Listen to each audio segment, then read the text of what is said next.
హన్మకొండ జిల్లా పరకాలపట్నంలో స్థానిక ఎమ్మెల్యే రేవూరి ప్రకాష్ రెడ్డి పలు కాలనీలో పర్యటించారు. గత పాలకుల నిర్లక్ష్యంతోనే పరకాల అభివృద్ధికి నోచుకోలేదని విమర్శించారు.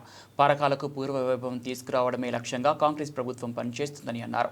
అందులో భాగంగా పరకాలలో 39 కోట్లతో పలు అభివృద్ధి పనులు కొనసాగుతాయని, త్వరగతిన పనులు పూర్తి చేసి పరకాలను అభివృద్ధిలో ముందు ఉండే దిశగా చర్యలు చేపడతామని ఎమ్మెల్యే ప్రకాష్ రెడ్డి పేర్కొన్నారు.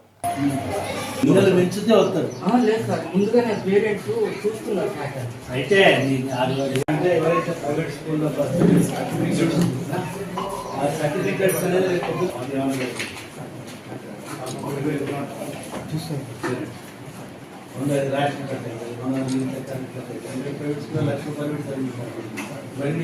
డైమండ్ డాలీ పెట్టేసాను. వీటిలో కూడా కబుతరు డాలీ అది కొంచెం నీట్గా వస్తుంది. నీట్గా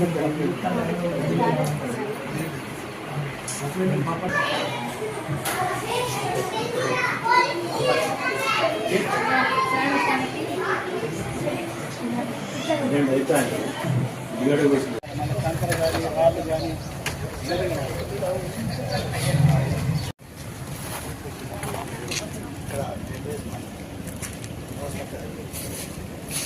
దానికి రిలేటెడ్ ఏమన్నా కదా వెళ్ళిపోతుంది. దాన్ని ఏం చేస్తా ఉంటున్నాము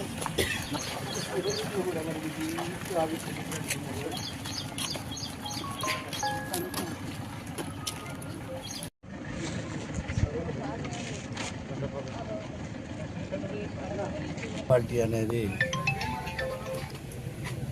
మున్సిపాలిటీ కన్నా ముందు కూడా గ్రామ పంచాయతీగా, నగర పంచాయతీగా ఒక గుర్తింపు పొందిన ప్రాంతం ఇది. కానీ గత పాలకుల యొక్క నిర్లక్ష్యంతో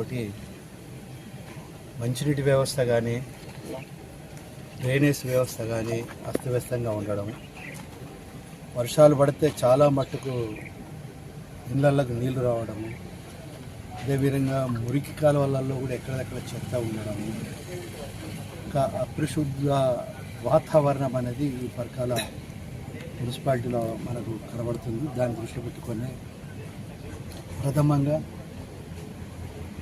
ఇక్కడ ఇన్స్టిట్యూషన్స్ తీసుకురావడం ఒక భాగం అయితే, మున్సిపాలిటీలో డ్రైనేజ్ వ్యవస్థ, మంచినీటి వ్యవస్థను కూడా పునరుద్ధరించడానికి అన్ని విధాల ప్రయత్నం చేస్తున్నాం. దాంట్లో భాగంగానే ఈరోజు చూశారు. మొదలు ఏంటి అంటే మెయిన్ డ్రైన్స్, ఇక్కడ బయటికి నీళ్లు పోయే వ్యవస్థ ఏదైతే ఉందో దాన్ని మొదలు యాజ్ పర్ నక్ష ప్రకారము వచ్చే వరదను కూడా లెక్కించి ఆ విధంగా కాలువలను డిజైన్ చేసి పనులు ప్రారంభించినాము. 15 కోట్లది ఒకటిలో 9 కోట్లది ఒకటి, అంటే 24 కోట్ల పనులు ప్రారంభించాము.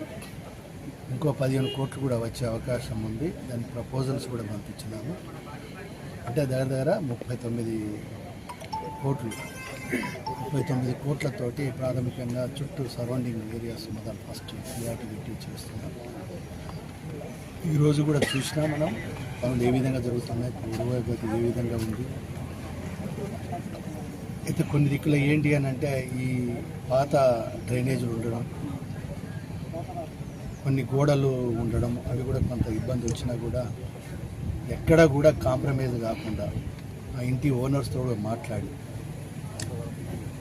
అంటే వాళ్ళు కూడా ప్రజల్ని కూడా సహకరించమని చెప్పి నేను విజ్ఞప్తి చేస్తున్నాను. మీరు తాత్కాలికంగా కొంత నష్టం అనిపించవచ్చు, కాంపౌండ్ వాళ్ళు తీసి మళ్ళీ పెట్టుకోవాలి చేయాలి అంటే కొంత నష్టం అనిపించవచ్చు.